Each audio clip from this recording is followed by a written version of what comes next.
कर्मणैव हि संसिद्धिमा स्थिता जनकादय लोकसंग्रहमेवापि संपश्यन्तुमर्हसि. जनक आदी राजांनी केवळ नियत कर्मे करून सिद्धी प्राप्त केली, म्हणून एकंदर सामान्य लोकांना शिकविण्याकरिता तू आपले कर्म केले पाहिजे. तात्पर्य: जनकासारखे सर्व राजे आत्मसाक्षात्कारी होते, म्हणून वेदोक्त कर्मांचे पालन करण्याचे त्यांना बंधन नव्हते. तरीसुद्धा सामान्य लोकांना केवळ उदाहरण घालून देण्याकरिता त्यांनी सर्व विहित कर्मांचे आचरण केले. जनक राजा हे सीतादेवीचे पिता आणि भगवान श्रीरामांचे सासरे होते. भगवंतांचे महान भक्त असल्यामुळे ते दिव्य आध्यात्मिक स्थितीत स्थित होते. परंतु ते मिथिलेचे भारतातील बिहार प्रांताचा एक विभाग तिथले राजा असल्यामुळे त्यांना आपल्या प्रजेला विहित कर्म कसे करावे याचे शिक्षण द्यावयाचे होते. भगवान श्रीकृष्ण आणि त्यांचा नित्य सखा अर्जुन यांना कुरुक्षेत्राच्या युद्धामध्ये लढण्याची आवश्यकता नव्हती, पण त्यांनी युद्ध केलेच, कारण त्यांना सामान्य लोकांना हेच शिकवायचे होते की ज्या ठिकाणी चांगला प्रतिवाद विफल होतो तेव्हा हिंसेचीही आवश्यकता असते. कुरुक्षेत्राच्या युद्धापूर्वी स्वतः भगवंतांनीही युद्ध टाळण्यासाठी सर्व प्रकारचे प्रयत्न केले होते, पण विपक्ष युद्ध करण्यासाठी निश्चयी होते. यास्तव अशा योग्य कारणासाठी युद्धाची आवश्यकता असतेच. कृष्ण भावनेमध्ये स्थित असलेल्या व्यक्तीला जरी या जगाबद्दल यत्किंचितही आस्था नसली तरी तो लोकांनी कसे जीवन जगावे आणि कसे कर्म करावे हे त्यांना शिकवण्यासाठी कर्म करतो. कृष्ण भावनेतील अनुभवी व्यक्ती असे आचरण करू शकते की त्यामुळे इतर सर्वजण त्याचे अनुसरण करतात. याचेच वर्णन पुढील श्लोकात करण्यात आले आहे. यद्दाचारति श्रेष्ठस्त देवेतरो जन स यत्प्रमाणं कुरुते लोकस्तदनुवर्तते. श्रेष्ठ व्यक्ती जे जे करते त्याचे अनुसरण समाजजन्य सामान्य जन करतात. आपल्या अनुसरणीय कृत्यांनी ती जे जे आदर्श घालून देते त्यानुसार सारे जग कार्य करते. तात्पर्य: सामान्य जनांना अशा नेत्याची नेहमी गरज असते जो व्यावहारिक आचरणांद्वारे लोकांना शिस्तीत राहू शकतो. जर एखादा नेता स्वतःच धूम्रपान करीत असेल तर तो लोकांना धूम्रपान बंद करा असे शिकवू शकत नाही. श्री चैतन्य महाप्रभूंनी सांगितले आहे की एखाद्या शिक्षकाने शिकविण्यास प्रारंभ करण्यापूर्वी योग्य वर्तन केले पाहिजे. जो या प्रकारे शिकवतो त्याला आचार्य किंवा आदर्श शिक्षक म्हटले जाते. म्हणून सामान्य लोकांना शिक्षित करण्यासाठी शिक्षकाने शास्त्रांच्या तत्त्वांचे पालन करणे अत्यावश्यक आहे. एखादा शिक्षक हा प्रमाणित शास्त्रांच्या तत्त्वांविरुद्ध कोणतेही नियम निर्माण करू शकत नाही. मनुसंहिता याचप्रमाणे इतर शास्त्रांना मानव समाजाने पालन करण्यायोग्य असे आदर्श ग्रंथ मानले जातात. म्हणून नेत्यांची शिकवण ही अशा आदर्श शास्त्रांच्या सिद्धांतावर आधारित असली पाहिजे. जो स्वतः उन्नत होऊ इच्छितो त्याने महान आचार्यांनी अनुसरण केलेल्या आदर्श सिद्धांतांचे पालन करणे आवश्यक आहे. श्रीमद भागवतातही निश्चितपणे सांगितले आहे की मनुष्याने महान भगवद्भक्ताच्या पावलांचे अनुसरण करणे आवश्यक आहे आणि आध्यात्मिक साक्षात्काराच्या पथावरील प्रगतीचा हाच योग्य मार्ग आहे. राजा किंवा राज्याच्या कार्यकारी प्रमुख, प्रशासक, पिता आणि शालेय शिक्षक या सर्वांना सामान्य साध्याभोळ्या निष्पाप लोकांचे स्वाभाविक नेते मानण्यात येते. या सर्व स्वाभाविक नेत्यांवर त्यांच्यावर अवलंबून असणाऱ्या लोकांची मोठी जबाबदारी असते. यास्तव त्यांनी नैतिक आणि आध्यात्मिक संहिता असणाऱ्या सर्व आदर्श ग्रंथांमध्ये पारंगत असणे आवश्यक आहे. न मे पार्थास्ति कर्तव्यं श्रीषु लोकेषु किंचन नानवाप्तमवाप्तव्यं वर्त एव च कर्मणि. हे पार्थ, या तिन्ही लोकांमध्ये माझ्यासाठी कोणतेही नियत कर्म नाही. मला कशाची उणीव नाही, तसेच मला काही प्राप्त करावयाची आवश्यकताही नाही, आणि तरीसुद्धा मी नियत कर्मांचे आचरण करतो. वेदांमध्ये पुरुषोत्तम श्री भगवान यांचे वर्णन पुढील प्रमाणे करण्यात आले आहे. तमीश्वराणां परं महेश्वरं तं देवतानां परं च दैवतं पतिं पतिना परं परस्ताद विदाम देवं भुवेनश मिन्मय न तस्य कार्यं करं च विद्यते न तस्य मच्चाभ्यधिकश्च दृश्यते परास्य शक्ती विर्विधैव श्रूयते स्वाभाविकी ज्ञानबलक्रिया च. परमेश्वर हे इतर सर्व नियंत्रकांचे नियंत्रक आहेत आणि ते विविध ग्रहांच्या सर्व देवतांपेक्षाही श्रेष्ठ आहेत. प्रत्येकजण त्यांच्या नियंत्रणाखाली आहे. केवळ भगवंतांनीच सर्व जीवांना विशिष्ट शक्ती प्रदान केल्या आहेत. जीव स्वतःहून श्रेष्ठ नाहीत. ते सर्व देवदेवतांद्वारे पूजनीय आहेत आणि ते सर्व नियतांचे सर्वश्रेष्ठ नियंता आहेत. म्हणून ते सर्व प्रकारच्या भौतिक नेत्यांपेक्षा आणि नियंत्रकांपेक्षा दिव्य आहेत आणि सर्वांद्वारा पूजनीय आहेत. त्यांच्यापेक्षा श्रेष्ठ असा कोणीही नाही आणि तेच सर्व कारणांचे परम कारण आहेत. भगवंतांच्या शरीराचे स्वरूप सामान्य जीवासारखे नाही. त्यांच्या शरीरामध्ये आणि आत्म्यामध्ये काहीच फरक नाही. ते पूर्णपणे आहेत. त्यांची सर्व इंद्रिये दिव्य आहेत. त्यांच्या इंद्रियांपैकी कोणतीही एक इंद्रिय इतर कोणत्याही इंद्रियांचे कार्य करू शकते. म्हणून त्यांच्या बरोबरीचा किंवा त्यांच्यापेक्षा श्रेष्ठ असा कोणीही नाही. त्यांच्या शक्ती विविध प्रकारच्या आहेत आणि याप्रमाणे त्यांचे कार्य आपोआपच स्वाभाविक क्रमाप्रमाणे घडत जाते. भगवंतांमध्ये प्रत्येक गोष्ट परिपूर्ण ऐश्वर्याने ओतप्रोत आणि पूर्ण सत्यवाने वास करीत असल्यामुळे पुरुषोत्तम श्री भगवान यांना करण्यास कोणतेही कर्तव्य असत नाहीत. जो मनुष्य कर्मफल घेण्यास बाध्य आहे त्याच्यासाठी विशिष्ट कर्तव्य असतेच. पण ज्याला तिन्ही लोकांमधूनही काहीच प्राप्त करावयाचे नसते त्याला निश्चितच कोणतेही कर्तव्य नसते. तरीसुद्धा क्षत्रियांचे नेता म्हणून भगवान श्रीकृष्ण कुरुक्षेत्राच्या युद्धभूमीवर कार्यरत आहेत. कारण पीडित लोकांचे रक्षण करण्यास क्षत्रिय कर्तव्यबद्ध असतात. भगवंत जरी शास्त्रांच्या सर्व नियमांच्या पूर्णपणे अतीत असले तरी ते शास्त्र नियमांचे उल्लंघन होईल अशी कोणतीही गोष्ट करीत नाही. यदि गृहं न वर्तेयं जातु कर्मण्यतन्द्रित मम वत्मानुवर्तते मनुष्या पार्थ सर्वश. कारण जर मी नियत कर्मांचे पालन काळजीपूर्वक केले नाही तर हे पार्थ सर्व लोक निश्चितच माझ्या मार्गाचे अनुसरण करतील. तात्पर्य: आध्यात्मिक जीवनातील प्रगतीकरिता सामाजिक शांततेचा जर समतोल राखावयाचा असेल तर प्रत्येक सुसंस्कृत व्यक्तीसाठी परंपरागत असे कौटुंबिक रीतिरिवाज आहेत. जरी असे नीतिनियम भगवान श्रीकृष्णांसाठी नसून बद्ध जीवांसाठी असले तरी ते धर्माचे संस्थापन करण्यासाठी अवतरित झाले होते. म्हणून त्यांनी सर्व नियमांचे पालन केले. अन्यथा ते सर्वश्रेष्ठ अधिकारी असल्यामुळे सामान्य लोकांनी त्यांच्या पदचिन्हांचे अनुसरण केले असते. श्रीमद भागवतावरून आपल्याला समजते की भगवान श्रीकृष्ण गृहस्थाने पाळावयाच्या सर्व धार्मिक कर्तव्यांचे पालन करीत होते. उत्सीदेयुरिमे लोका न कुर्यां कर्म चेदहं शंकरस्य च कर्ता स्यामुपहन्यामिमा प्रजा. मी जर नियत कर्म केले नाही तर हे सर्व ग्रहलोक नष्ट होऊन जातील.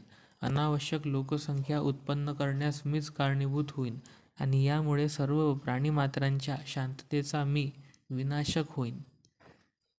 तात्पर्य: वर्णसंकर म्हणजे अनावश्यक लोकसंख्या होय, जी सामान्य समाजाची शांतता भंग करते. या सामाजिक शांततेचा प्रतिबंध करण्यासाठी शास्त्रप्रमाणित नीतिनियम आहेत, ज्यामुळे प्रजा आपोआपच शांत आणि जीवनातील आध्यात्मिक प्रगतीकरिता संघटित होऊ शकते. जेव्हा भगवान श्रीकृष्ण अवतरित होतात तेव्हा स्वाभाविकपणेच ते अशा विधिविधानांचे पालन करतात. कारण त्यांना अशा महत्त्वाच्या कृत्यांची गरज आणि प्रतिष्ठा राखावयाची असते. भगवंत हे सर्व जीवांचे पिता आहेत आणि जर सर्व जीवांची दिशाभूल झाली तर अप्रत्यक्षपणे त्याची जबाबदारी भगवंतांकडेच जाते. म्हणून जेव्हा अशा नियामक तत्वांविषयी सर्वसाधारणपणे अनादर निर्माण होतो, तेव्हा समाजामध्ये सुधारणा करण्यासाठी स्वतः भगवंत अवतरित होतात. तरीसुद्धा आपण काळजीपूर्वक जाणले पाहिजे की जरी आपल्याला भगवंतांच्या पदचिन्हांचे अनुसरण केले पाहिजे, तरी आपण त्याचे अनुकरण करू शकत नाही. अनुसरण आणि अनुकरण या कृती एकाच पातळीवरच्या नाहीत.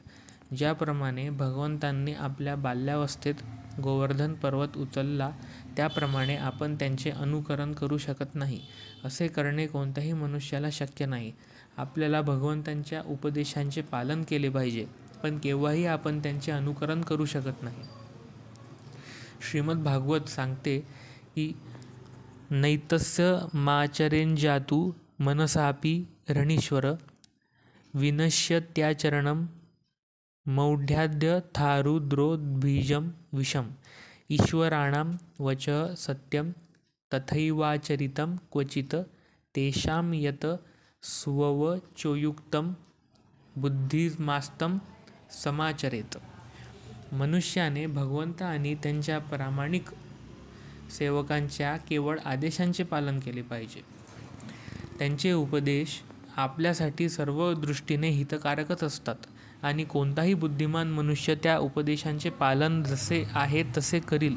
तथापि मनुष्याने त्यांच्या कृत्यांचे अनुकरण करण्याच्या प्रयत्नांपासून सावधानता राखली पाहिजे. भगवान शिवांचे अनुकरण करण्यामध्ये व्यक्तीने विषाचा समुद्र पिऊ नये. ईश्वर किंवा जे वास्तविकपणे चंद्र सूर्याच्या हालचालीवर नियंत्रण करतात, त्याचा विचार आपण श्रेष्ठ म्हणून नेहमी केला पाहिजे. असा शक्तिहीन मनुष्य महाशक्तिमान ईश्वरांचे अनुकरण करू शकणार नाही. भगवान शंकरांनी महासागरा इतके विष प्राशन केले, पण सामान्य मनुष्याने अशा विषाचा एक थेंबही प्राशन केला तरी त्याचा मृत्यू होईल. भगवान शिवांचे अनेक भोंदू भक्त आहेत, जे गांजा आणि तत्सम मादक द्रव्याचे सेवन करीत असतात, पण भगवान शिवांच्या कृत्यांचे अनुकरण करीत असताना ते विसरतात की अशा अनुकरणामुळे ते मृत्यूच्याच तोंडात जात आहेत. त्याचप्रमाणे भगवान श्रीकृष्णांचे काही भोंदू भक्त आहेत, जे भगवंतांच्या रासलीला किंवा प्रेमनृत्य यांच्याद्वारे भगवंतांचे अनुकरण करण्यास प्राधान्य देतात, परंतु ते लोक विसरतात की गोवर्धन पर्वत उचलण्यास आपण असमर्थ आहोत. म्हणून मनुष्याने सामर्थ्यशाली व्यक्तींचे अनुकरण करण्यापेक्षा त्यांच्या केवळ उपदेशांचे पालन करणे हेच उत्तम आहे. तसेच मनुष्याने योग्यतेशिवाय त्यांचे स्थान धारण करण्याचा प्रयत्न करू नये. आजकाल भगवंतांची शक्ती नसणारे अनेक तथाकथित अवतार आढळून येतात.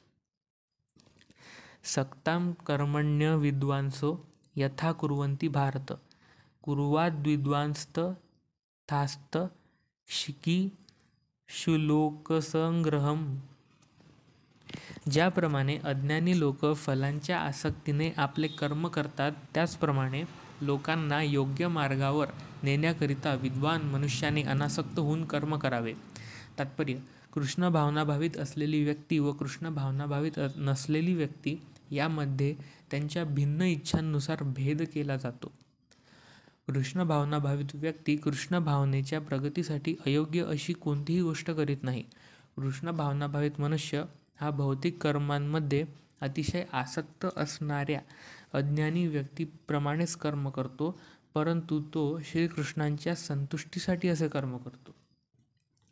तर अज्ञानी व्यक्ती आपल्या इंद्रिय तृप्तीसाठी असे कर्म करीत असते.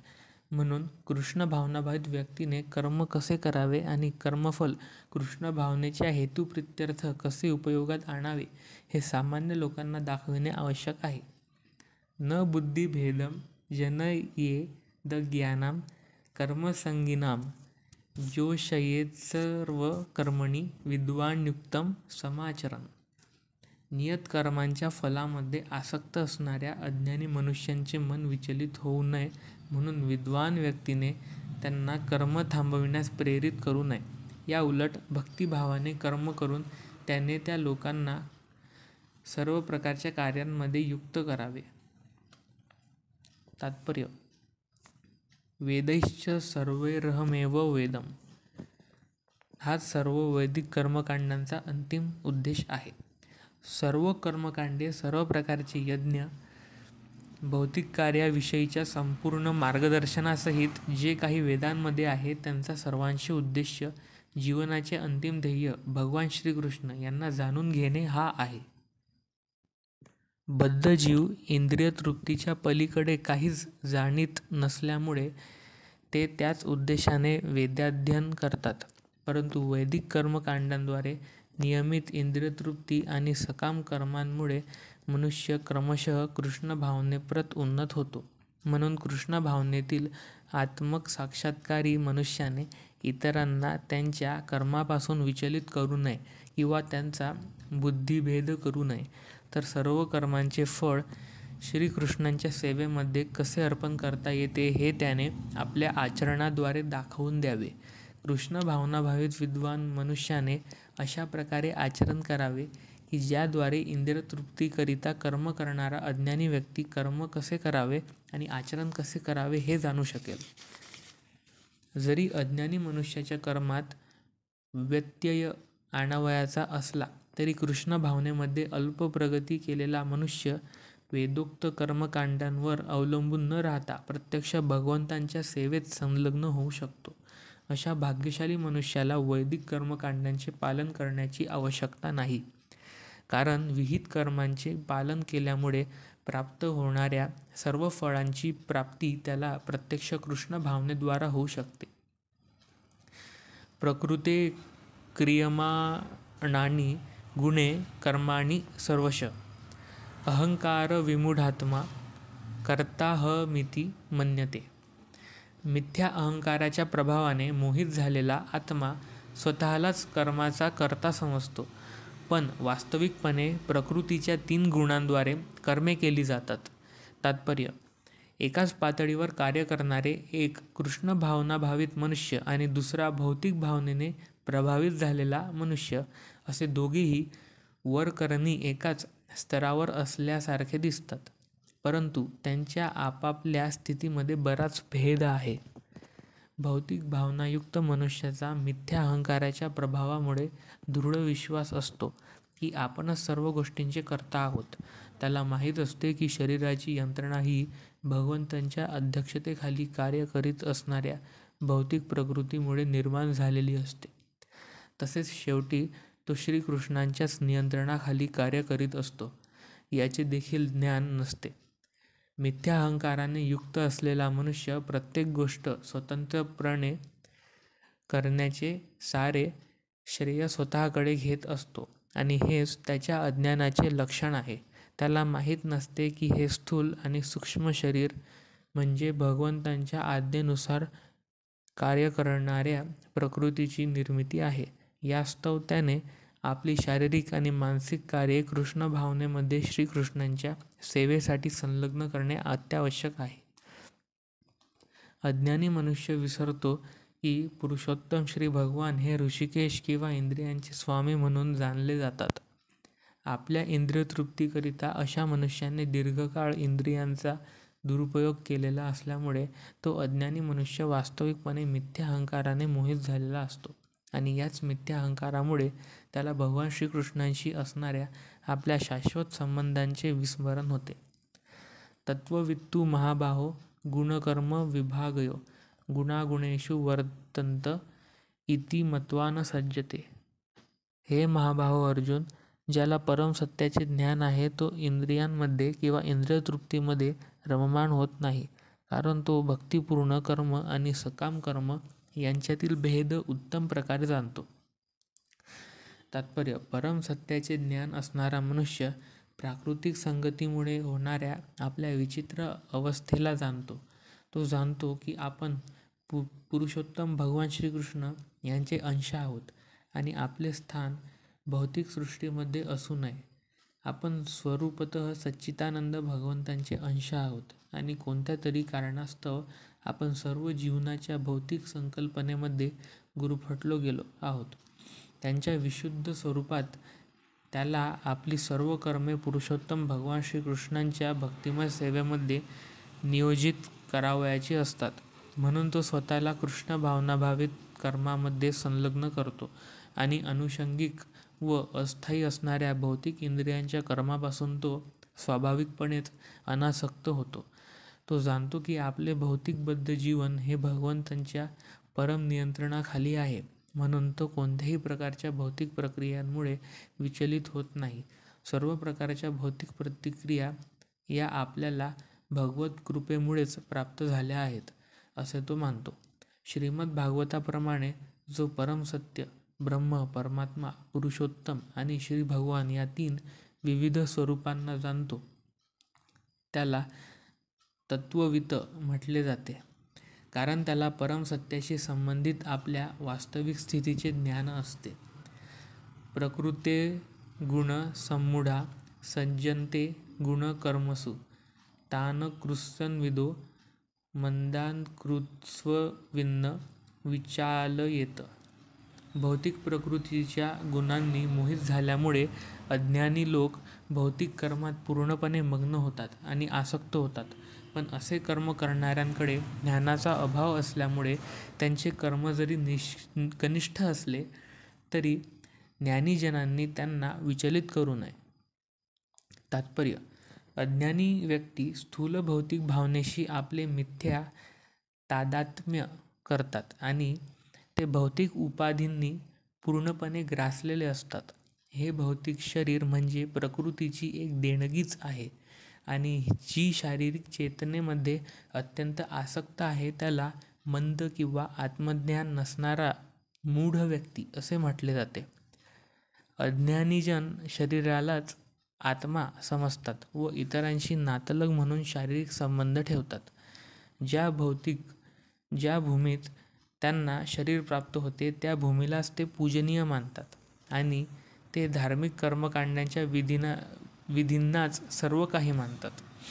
अशा भौतिक उपाधींनी ग्रासलेल्या मनुष्यांनी सामाजिक, राष्ट्रीयता आणि परोपकारवाद इत्यादी कार्ये असतात.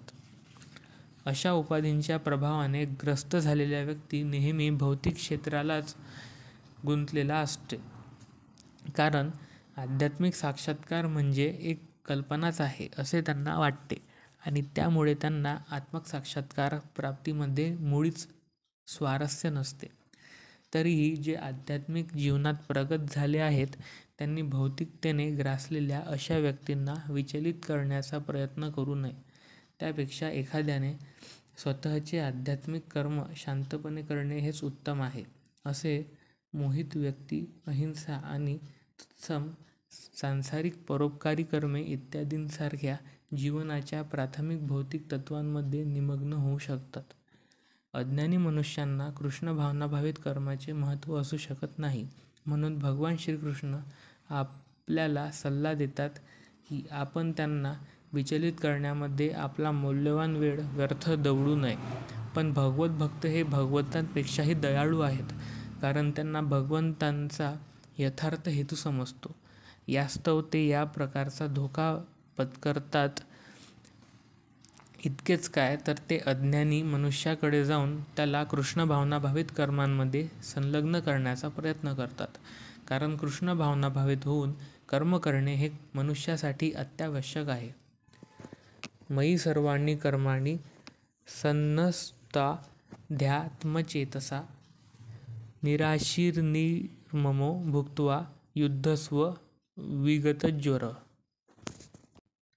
म्हणून हे अर्जुन, माझ्या पूर्ण ज्ञानाचे युक्त होऊन मला तुझी सर्व कर्मे समर्पित करून लाभेच्छा न ठेवता, स्वामित्वाचा दावा न करता आणि आलस्यरहित होऊन युद्ध कर. तात्पर्य: भगवद्गीतेचे प्रयोजन या श्लोकात स्पष्ट करण्यात आले आहे. भगवंत असा उपदेश देतात की जणू काही लष्करी शिस्तीला अनुसरूनच स्वकर्तव्याचे पालन करण्याकरिता मनुष्याने पूर्णपणे कृष्ण भावनाभावित झाले पाहिजे. अशा प्रकारच्या आदेशाने गोष्टी थोड्या कठीण होऊ शकतील. तरीही श्रीकृष्णांवर पूर्णपणे विसंबून कर्तव्यपालन केलेच पाहिजे, कारण जीवाची तीच स्वरूपस्थिती आहे. भगवंतांच्या सहकार्याविना जीव स्वतंत्रपणे आनंदी होऊ शकत नाही. भगवंतांच्या इच्छेच्या अधीन होणे ही जीवाची शाश्वत वैधानिक स्थिती आहे. म्हणून जणू काही अर्जुनाचा सेनापती असल्याप्रमाणे भगवान श्रीकृष्णांनी त्याला युद्ध करण्याचा आदेश दिला. भगवंतांच्या सदिच्छेप्रित्यर्थ मनुष्याने सर्वस्वाचा त्याग केला पाहिजे आणि त्याचवेळी स्वामित्वाचा दावा न करता आपल्या नियत कर्मांचे पालन केले पाहिजे. अर्जुनाला भगवंतांच्या आदेशाबद्दल विचार करावयाचा नव्हता, तर केवळ त्यांच्या आज्ञेचे पालन करावयाचे होते. भगवंत हे सर्व आत्म्यांचे आत्मा आहेत, म्हणून जो स्वतःचा विचार न करता संपूर्णपणे परमात्म्यावर अवलंबून असतो, किंवा दुसऱ्या शब्दात जो पूर्णपणे कृष्ण भावनाभावित असतो, त्याला अध्यात्म चेतस म्हटले जाते. निराशी म्हणजे कर्मफलाची आशा न ठेवता मनुष्याने स्वामीच्या आदेशानुसार कर्म करणे होय.